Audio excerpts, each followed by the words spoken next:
vimos apertura en esta reforma. Y hago énfasis con esta reforma específica porque es la primera en la que ha habido una apertura de este tamaño. O sea, una apertura de sentarnos, de que nos dieran la oportunidad de que el propio consejero jurídico del gobernador aclarara algunas de nuestras dudas o muchas de nuestras dudas o nuestros comentarios, porque mira... Ahora ya nos puedes encontrar en Telegram. Solo tienes que descargar la aplicación de mensajería Telegram en la tienda digital de tu dispositivo móvil. Busca la Jornada de Oriente y selecciona Unirse al canal. O también puedes escanear con la cámara de tu celular el siguiente código QR, que te llevará directamente a nuestro canal para suscribirte. Mantente informado a lo largo del día con las noticias más relevantes de Puebla y no olvides también seguirnos en todas nuestras redes para más contenido.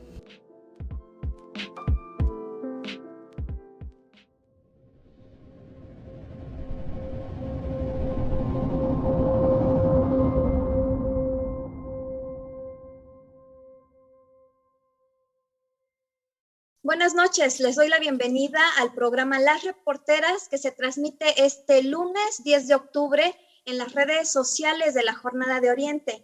Soy Mónica Camacho y esta noche vamos a hablar de la reforma al Poder Judicial que aprobó el Congreso de Puebla el jueves pasado. Es una reforma muy importante porque el objetivo de la misma es que el Tribunal Superior de Justicia, los juzgados, los magistrados den mejores resultados y garanticen una verdadera impartición de justicia, algo que es muy necesario en Puebla y en todo el país. Pero bueno, al menos en Puebla, el Congreso local logró aprobar esta reforma que va a reestructurar gran parte de este poder. Por eso se encuentra con nosotros Mónica Rodríguez de la Vecchia. Ella es diputada del PAN y participó directamente en la revisión de esta reforma, en su dictaminación y en todas las correcciones que se tuvieron que llevar a cabo con la finalidad de que tuviera una mejor implementación y diera mejores resultados. Esta reforma, que hay que decirlo, proviene del gobernador Luis Miguel Barbosa Huerta. Mónica, bienvenida al programa, ¿cómo estás? Hola Mónica, saludos a todos los que nos ven y nos escuchan y aquí muy contenta de estar contigo. También estoy contenta de que puedas participar con nosotros. Ya es la segunda ocasión que te tenemos como invitada, así que de verdad te agradezco mucho que estés con nosotros para que nos cuentes qué fue lo que pasó en este proceso de dictaminación que se llevó a cabo en el Congreso local. El Congreso recibió una iniciativa, pero al final hubo muchas correcciones, no de forma, porque muchas veces son correcciones de forma, no, fueron correcciones de fondo que impulsó la bancada del PAN y la bancada del PRI. Cuéntanos primero, ¿cómo fue que se recibe esta iniciativa? ¿Qué fue lo que ustedes detectaron? Bueno, primero, efectivamente, como bien lo dices, esta iniciativa a la reforma del Poder Judicial viene del gobernador Luis Miguel Barbosa y se recibe y se turna a comisiones. A las comisiones que se turna es a la Comisión de Procuración de Justicia y a la Comisión de Gobernación. Yo soy parte de la Comisión de Procuración. Entonces, bueno, nos dimos a la tarea, como hacemos siempre, de revisar la iniciativa. Obviamente son iniciativas grandes, importantes, de gran calado, que requieren un análisis profundo, ¿no? Sobre todo siendo una reforma tan importante del Poder Judicial. Y desde el primer momento yo dije y sostengo que esta reforma debía de tener como centro la procuración de justicia para las poblanas y los poblanos. Es decir, que la reforma tuviera como finalidad que las poblanas y los poblanos, que sabemos que tenemos un problema en procuración de justicia porque no se imparte justicia en el país y en el Estado como debería, estamos muy pobres en materia de impartición de justicia en México, pues esta reforma tenía que ser precisamente para eso, para mejorar la justicia, para que de verdad sintamos que tenemos un sistema o un poder judicial que está viendo pues por nuestro bienestar, que está velando por nuestros derechos, por nuestra seguridad, por nuestra integridad, ¿no? Entonces, hicimos un análisis profundo y nos preocupaba en primera instancia que sentíamos que la reforma traía ahí algunos puntos que, lejos de procurar justicia, pues parecería que pudiera ser o haber una injerencia del Ejecutivo sobre el judicial. Eso nos preocupó y lo declaré en el primer momento, ¿no? También nos preocupaba que se protegieran los derechos de los trabajadores con esta reforma, ¿no? Que no fuera una reforma que diera armas para llegar a despedir a todo el mundo, ¿no? Sino que fuera en el marco de los derechos laborales de los trabajadores del Poder Judicial.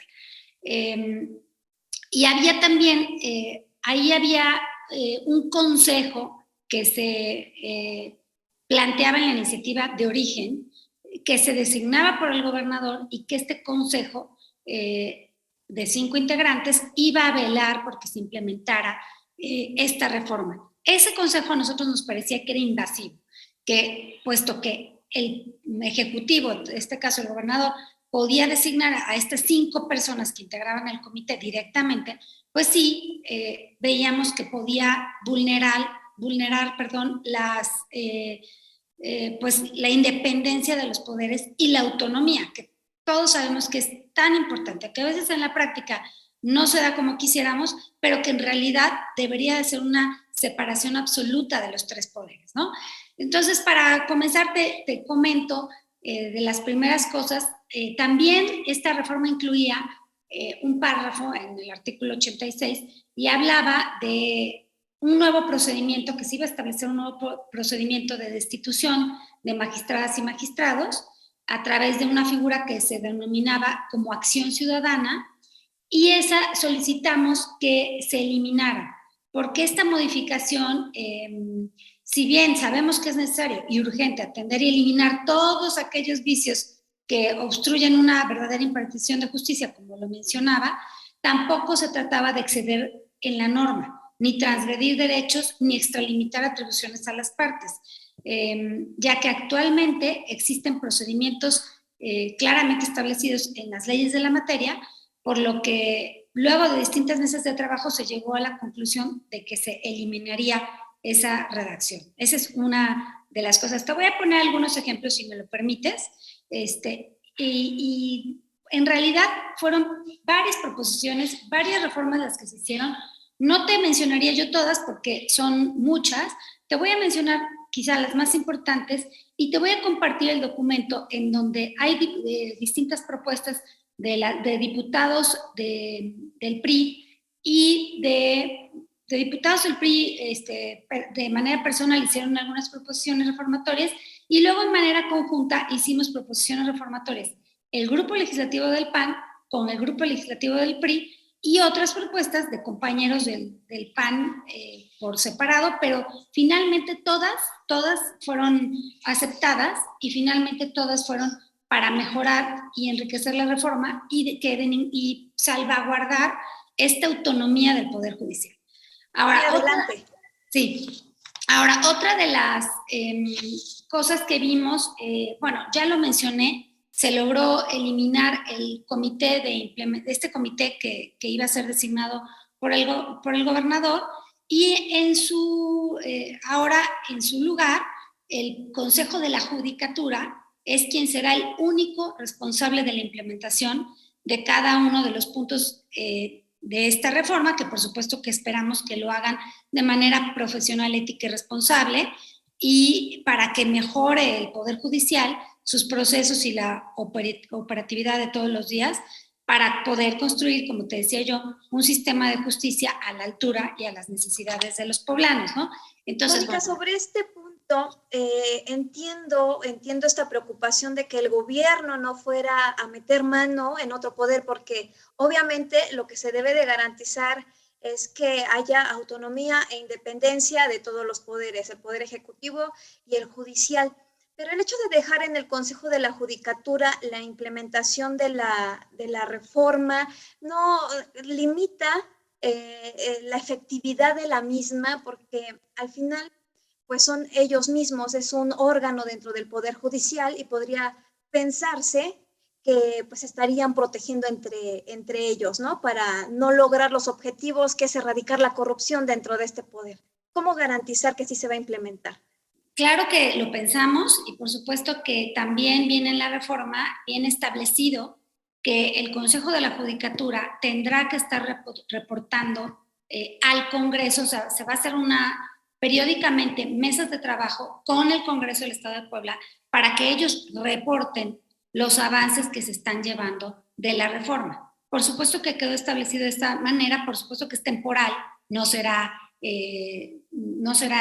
durante muchos meses, sino será solo durante un tiempo en lo que se implementa la reforma, porque recordemos que además estamos obligados a en 120 días trabajar y presentar las reformas secundarias, que en ellas ya vienen establecidos pues todos los procedimientos, el qué y el cómo, ¿no? Aquí ya sabemos que hay procedimientos, que hay ciertas normas, y en las leyes secundarias se dice cómo serán esos procedimientos de las normas. Entonces, por supuesto que con la preocupación, que además es muy cierta y muy válida, que mencionas, por eso se deja estas reuniones periódicas con el Congreso del Estado para que le demos seguimiento a cómo se están llevando a cabo este cumplimiento de esta reforma. En ese sentido, ¿no? Ahora, ¿continúo o quisieras ahí claro, alguna sí, otra? Claro. También veíamos que no se garantizaba la paridad como hubiéramos querido, ¿no? Entonces, retomando la propuesta de mi compañero diputado Iván Herrera del Grupo Legislativo de Morena, para incluir acciones afirmativas en favor de la paridad, propusimos que en el artículo 87 de la reforma, que habla de cómo está integrado el Tribunal Superior de Justicia, ahí propusimos que se dijera que el Tribunal Superior de Justicia se integrará por el número de magistradas y magistrados que establece la ley, garantizando en todo momento el principio de paridad de género. Esta reforma, recordarás que ya habíamos hecho esta reforma en la legislatura pasada, en donde era la paridad total en todos los niveles de gobierno, ¿no? En el Poder Ejecutivo, Legislativo y Judicial, pero no había estado en una reforma así en un rango constitucional, y ahora la agregamos en el artículo 87 para que realmente se vea la paridad.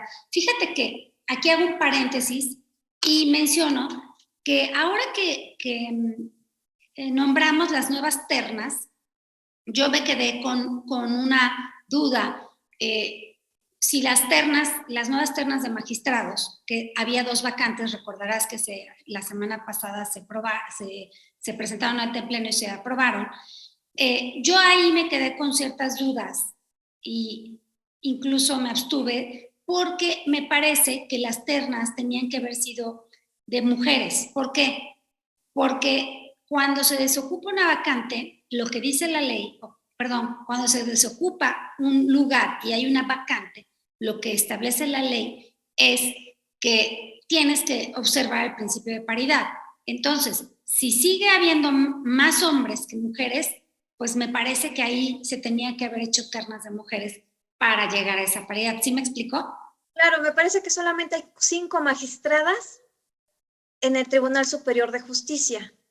Entonces, si hubiéramos seguido de manera adecuada el principio de garantizar la paridad de género, me parece, desde mi perspectiva, que debieron de haber sido ternas de mujeres. Las 2, porque ni siquiera, como bien lo dices, hay un porcentaje muy pequeño de magistradas contra el número de magistrados. Entonces, es más, me pareciera que de aquí en adelante, absolutamente todas las vacantes que haya de magistrados en el Poder Judicial deberían de ser para mujeres.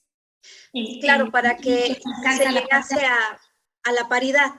Sí, sí lo observé, pero bueno, sin embargo no hubo ahí eco, pero sí lo comento porque haciendo esta reforma caí en la cuenta de que realmente todas las vacantes que haya de hoy en adelante, pues tendrán que, ya con este principio que estamos integrando, con el artículo 87, ya no va a haber dudas de interpretación de la ley. Ya la terna pasada, bueno, pues me parece que debieron de haber sido 2 ternas de mujer, no sucedió, pero ya aquí con esto no va a quedar lugar a dudas que en las próximas vacantes que haya en el Poder Judicial de magistrados tendrán que ser ternas para mujer, ¿no? O sea, sí es importante decirlo.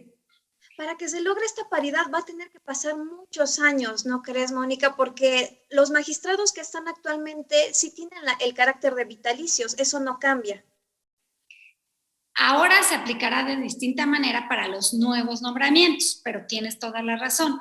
Como la ley no es retroactiva, pues espera, o sea, no hay, o sea, se va a tardar varios años en lograr la paridad que tú dices. Y más si de repente hacemos como que nos hacemos de la vista gorda y cuando hay oportunidad de nombrar en las vacantes mujeres, pues hacemos como que una y una por principio de paridad y no era así, porque observando el principio de paridad, como te digo, pues prácticamente todas las que se vayan desocupando van a tener que ser para mujeres. Pero es un avance el hecho de que ya esté en la Constitución para las próximas vacantes, como tú comentas, ya no podrán hacerse los oxisos ante esta obligación ya constitucional. Es correcto porque ya se tiene en rango constitucional, o sea, ya está en el artículo 87 y ya habla, cuando habla de la integración del Tribunal Superior de Justicia, ya habla del principio de paridad ahí mismo, ¿no? De garantizarlo. Entonces, insisto, a mí siempre me gusta darle el crédito a quien lo tiene. El que lo propuso es el diputado Iván Herrera. Él lo proponía en otro artículo, en otra manera, y lo que yo propuse es que para garantizarlo ahora realmente fuera en este artículo, pero digamos, la propuesta de origen es de mi compañero Iván. Y luego también otra de las cosas que propusimos, fíjate que este es un punto que a lo mejor no se ha visto, pero sabemos que es muy importante promover y la importancia de los mecanismos de participación ciudadana, ¿no? En nuestro sistema democrático. Por eso yo propuse disminuir el porcentaje de ciudadanos inscritos en el listado nominal de electores para que puedan ejercer ante la Sala Constitucional acciones que consideren inconstitucionales. La ley decía que el 1% del listado nominal se necesitaba de los ciudadanos para poder interponer una acción de inconstitucionalidad. Y ahí yo propuse que se redujera al 0.05%, es decir, a la mitad. Sigue siendo un porcentaje alto, pero pues reduces a la mitad. Es más accesible. Claro, o sea, de 1% lo rebajamos a 0.5% de ciudadanos para poder promover una acción de inconstitucionalidad, que me parece que es muy importante incentivar la participación ciudadana, ¿no? Sobre este tema, ¿qué te pareció justamente eso, esta propuesta de crear una sala constitucional dentro del Poder Judicial del Estado que atienda impugnaciones contra decretos emitidos por el Congreso, leyes generales de los ayuntamientos, cuando antes era una facultad que tenía únicamente el Poder Judicial de la Federación, ¿no? A través de la Suprema Corte de Justicia de la Nación, muchas veces una justicia muy tardada, juicios que, impugnaciones, acciones de inconstitucionalidad demoran a veces hasta 2 años o un poco más porque atienden a todo el país. ¿Qué te pareció justamente esto, el crear esta sala constitucional para atender acciones de inconstitucionalidad que incluso pueden ser promovidas por los ciudadanos? Por supuesto que me parece bueno y me parece un avance, pero sí es muy importante, Mónica, que esta sala constitucional se mantenga, como le hemos dicho siempre, autónoma, independiente, que no tenga ninguna presión externa, objetiva, porque es la única manera de garantizar las leyes. A ver, todas estas reformas, claro que son buenas, pero en donde queremos que se garantice pues la imparcialidad en la implementación y que realmente se actúe con autonomía. Creo que es algo que hemos venido pidiendo desde hace muchísimas décadas y años, esta separación de poderes, que a veces se logra más y a veces no, pero bueno, me parece un avance, evidentemente, esta sala, como bien dices tú, para desahogar temas que a veces se atoran o se atoraban y que no teníamos otra instancia donde acudir, ¿no?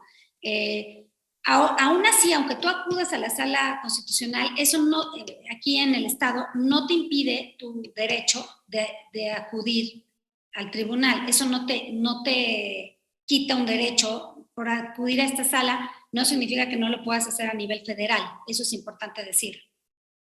Claro, sí, es importante precisar que la Sala Constitucional verificará que las normas emitidas se ajusten a la Constitución local, mientras Exacto. la Suprema Corte velará por la Constitución federal.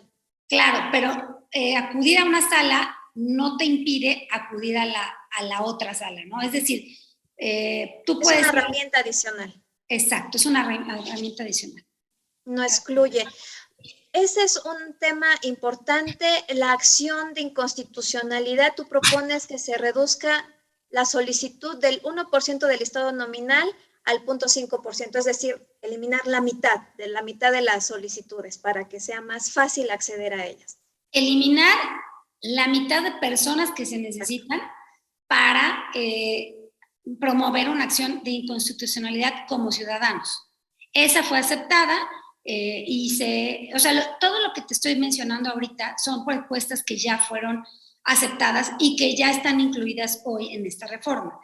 Entonces, esta del 0.5%, también me gustaría platicarte de otro tema que a mí en lo personal me preocupaba mucho y era el séptimo transitorio, incluso se los comenté ahí en el Congreso.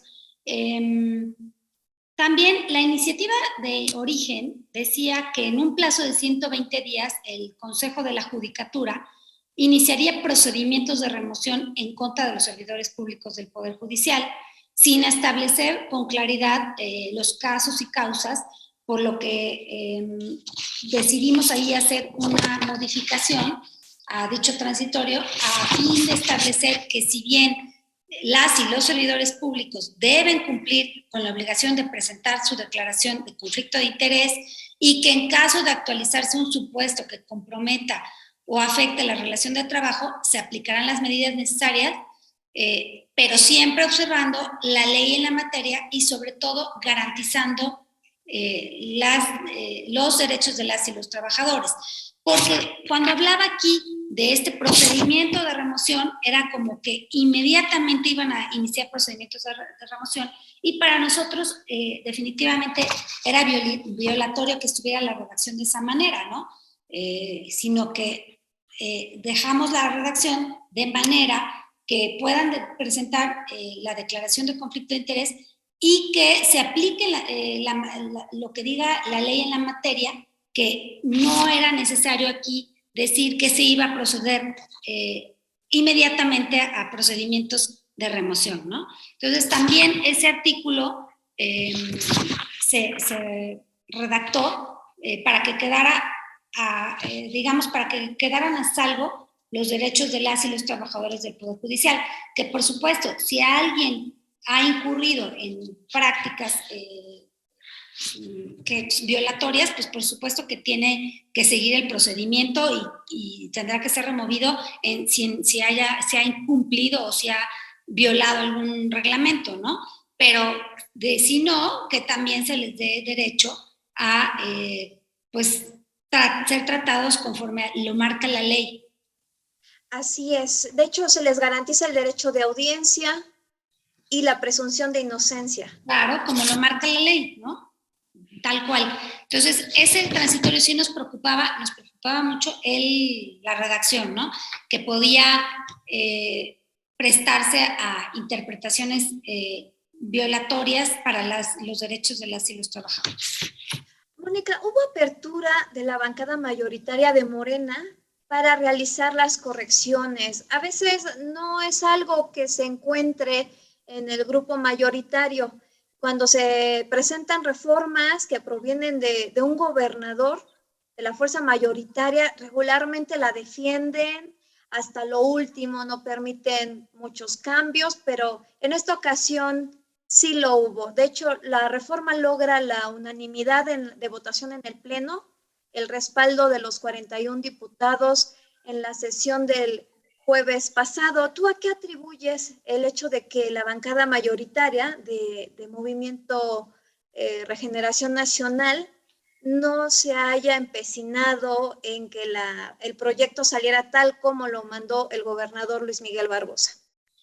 Pues mira, Mónica, es una muy buena pregunta porque además yo tengo la experiencia de prácticamente transitado como diputada local todo el sexenio, bueno, todo lo que va del sexenio de Luis Miguel Barbosa. Me ha tocado ser parte de las 2 legislaturas de su sexenio.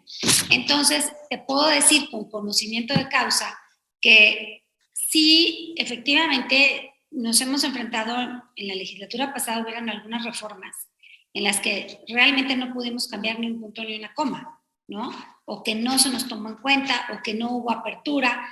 Y en esta misma legislatura, en esta que estamos transitando, también ha habido muchas veces esa poca apertura para recibir las propuestas modificatorias o para mejorar los dictámenes. Ha pasado en esta legislatura también. Sin embargo, a un año de esta legislatura, de la 60 legislatura, sí vimos apertura en esta reforma. Y hago énfasis con esta reforma específica porque es la primera en la que ha habido una apertura de este tamaño. O sea, una apertura de sentarnos, de que nos dieran la oportunidad de que el propio consejero jurídico del gobernador aclarara algunas de nuestras dudas o muchas de nuestras dudas o nuestros comentarios, porque mira, no solo son las reformas que presentamos y que solo te estoy mencionando algunas y te voy a mandar muchas de gran importancia que se presentaron como conjunto, sino que también había muchas preguntas y hubo mucha oportunidad de desahogar muchas dudas de la aplicación, de cómo se iba a aplicar, platicar y esperemos que esta misma apertura haya en las leyes secundarias, que serán importantísimas, ¿no? Entonces, sí la hubo. La pregunta específica es, en esta ocasión sí hubo esa apertura. Creo que por eso se logró la unanimidad. Porque mira, hay que entender algo. En política, por lo menos de mi parte, yo no voto en contra por votar en contra, ni es un no porque no. No, de ninguna manera. Vamos, estudiamos a fondo las proposiciones o las iniciativas, proponemos lo que creemos que se tiene que hacer y mejorar como cambio. En la mayoría de las ocasiones no son tomadas en cuenta estas propuestas y uno vota en consecuencia. Si uno cree que no quedó del todo bien una iniciativa de reforma y no va a beneficiar a las poblanas y a los poblanos, que son al final los que representamos, pues por eso se dan esos votos en contra, ¿no? Pero si algo está bien, hay que ser maduro y más aún si aceptaron y corrigieron todas las cosas que nosotros pudimos ver que se podían mejorar. Y por eso es el voto a favor, ¿no? No falta, y te agradezco el espacio para decir esto, espero que lo pueda, te lo comparto así, no falta quien de repente publica, es que votaron a favor porque los doblaron. Qué equivocados están, qué equivocados. Quien ha seguido mi trayectoria política sabe que soy una política madura y que cuando se dan diálogos de esta naturaleza, como deberían de darse, y ojalá hago votos porque se sigan dando, porque vienen varias reformas del gobernador en puerta, como la ley del notariado y otras más, ojalá se pudiera trabajar así. Esto es lo que se desea en un congreso. Y a veces podrás integrar algunas modificaciones y te las podrán aceptar y aún así podrás votar en abstención porque a lo mejor no aceptan las propuestas de fondo que estás presentando y que le dan el sentido a la ley, ¿no? Entonces hay que ser maduro en esto y decírtelo. Sí la voté a favor porque se aceptaron todas las propuestas y no solo las mías, las de mis compañeros que por cierto las suscribí y además fueron las que presentó el GLPAN en conjunto, fue de un estudio que hicimos todos los diputados y fueron muy buenas. Fueron para que también los presidentes municipales pudieran presentar acciones de inconstitucionalidad y otras más, ¿no? Entonces, me parece que se enriqueció todo esto y que, pues, por eso pudimos llegar a la unanimidad y ojalá mis compañeros de la mayoría del grupo parlamentario de Morena y sus aliados puedan aprender de este ejercicio pues para sacar cosas para Puebla y los poblanos de categoría y que podamos nosotros darle pues procuración de justicia a las y los poblanos, ¿no? Entonces finalmente así lo veo y ojalá continúen en esta dinámica y no haya sido porque justamente había algún interés de sacar esta reforma que realmente se necesitaba y que, bueno, pues que así puedan trabajar en lo que viene, ¿no? Mónica, también llamó la atención la unión que hizo, el frente que hizo la bancada del PAN y del PRI para impulsar estas correcciones. Ustedes son diputados que provienen de una alianza, la Alianza Va por Puebla, pero en el primer año de la legislatura, que concluyó el primer año el 15 de septiembre pasado, no habíamos visto esa alianza en los términos legislativos, no en Puebla. ¿Qué fue lo que cambió? El mensaje que buscan es un mensaje electoral, porque pues, a nivel nacional bien sabemos que el PAN y el PRI pues, no se encuentran en los mejores términos, justamente por decisiones que se han tomado en la Cámara de Diputados, que no coinciden con los acuerdos que el frente de oposición había tomado. Entonces está esa ruptura a nivel nacional, pero a nivel local los vemos en muy buenos términos. En la sesión pasada, en la del jueves, Augusta Díaz de Rivera, la dirigente del PAN, asegura que sí, se está concretando una alianza legislativa que podría aterrizarse en el ámbito local para el 2024. Esto anticipa que va a trabajar de esta manera la bancada del PAN y del PRI en el futuro, al menos en el Congreso local. Pues mira, yo he declarado muchas veces, y lo sostengo, que esta alianza que se hizo electoral tendría que ser una alianza legislativa y he pedido una y otra vez que ojalá pudiéramos hacer esta alianza legislativa. A un año pues de haber entrado a esta legislatura, es la primera vez que se hace este trabajo en conjunto para mejorar esta reforma y se presentaron por eso en conjunto las iniciativas tratando de, pues sí, de tener una alianza legislativa por primera vez. Yo te diría que esta alianza legislativa pues solo se podrá ver con el tiempo, ¿no? Si podemos sostenerla en las próximas reformas que vienen y si podemos ir de la mano, que ojalá así fuera, porque pues eso fue una alianza creada pensando en defender los derechos de las y de los ciudadanos. Y también, no solo, en esta ocasión, pues sí se hicieron, hubo apertura, se hicieron las modificaciones, pero también tendríamos que tener la responsabilidad de cuando no sea así, pues también ir en conjunto y demandar en conjunto si es que hubiera en algún momento dado alguna resistencia pues a tomar, a que el grupo de mayoría quiera mayoritear y no quiera sentarse y dialogar y enriquecer las propuestas. Eso no sé si va a suceder, esperamos que no, pero cuando suceda, pues ya también tendremos que tomar una decisión también en ese momento como alianza legislativa. Sí, no solo en las posturas en las que haya unanimidad, sino también cuando haya diferencias con la bancada de Morena, es cuando se tiene que mostrar esta coalición del PAN-PRI legislativa.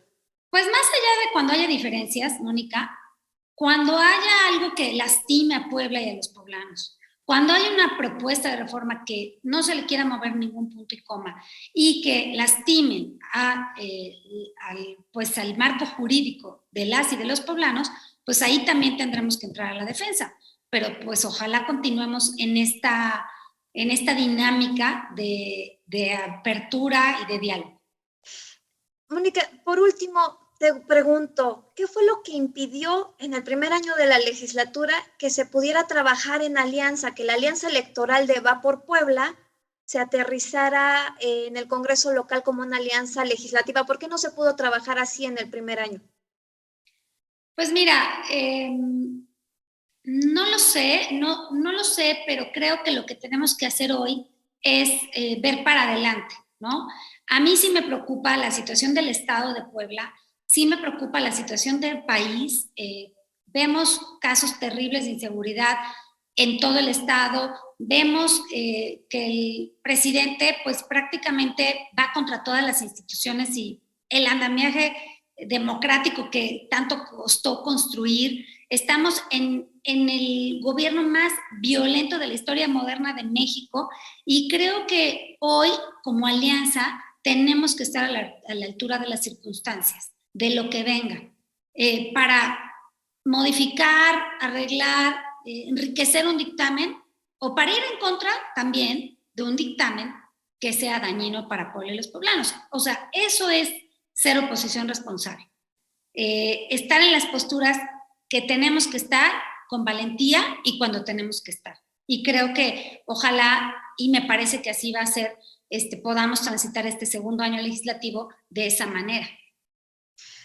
Por último, nuevamente, ya había dicho que era la última pregunta, pero me queda una duda. ¿Tú crees que Puebla, las relaciones que existen entre el PAN y el PRI, puedan alejarse de la tendencia a la ruptura que existe a nivel nacional entre ambos partidos? ¿Tú crees que sí se puede aterrizar en Puebla una alianza electoral entre el Revolucionario Institucional y Acción Nacional, pese a que a nivel nacional estas fuerzas políticas vayan por separado o se confirme esta tendencia de irse por separado? Pues mira, me parece que como lo hemos visto todos, en política siempre digo que de un día para otro cambian las cosas. Así es en política, ¿no?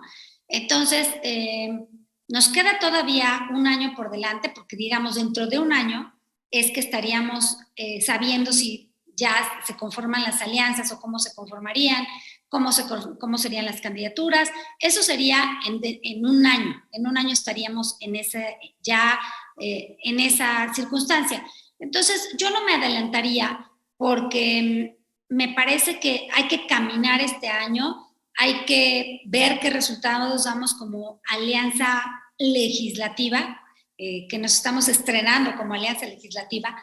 Entonces, hay que ver cómo va este año. Sí me parece que a nivel nacional sí se necesita una gran alianza porque hoy México nos requiere unidos porque hay un mal mayor que combatir, que es este gobierno terrible de Morena, en que nos tiene sumidos viene una inflación, nos tiene sumidos en la inseguridad, todos los días una ocurrencia nueva, violaciones contra la naturaleza. Hoy el presidente anuncia en esta semana que van a dejar abiertos las entradas de productos de otros países sin ninguna regulación, lo que puede traer un problema de plagas, epidemias. Es decir, todos los días nos encontramos con una ocurrencia, una más terrible que la otra, cada semana. Entonces sí creo que hoy tenemos que pensar en una gran alianza de todos los partidos políticos para poder llegar al 24 a sacar a un gobierno tan tóxico y tan dañino como ha sido el gobierno de Morena. Perfecto, Mónica. Te agradezco mucho tu participación. Gracias por explicarle a todos los seguidores de la Jornada de Oriente cuáles fueron los cambios, la importancia de esta reforma al Poder Judicial. No, Mónica, muchas gracias a ti. De todas maneras, te voy a compartir todas las reformas porque son muchas, una por una. Nos podríamos llevar aquí una hora más. Así es. Pero con mucho gusto te las comparto para que también tú puedas tener esa información para el auditorio. Claro que sí, te agradezco muchísimo, Mónica, y también a todos los que siguieron esta transmisión. Yo me despido este lunes, pero los veré el lunes entrante, así que sigan pendientes de las redes sociales de la Jornada de Oriente. Hasta luego, que les vaya muy bien.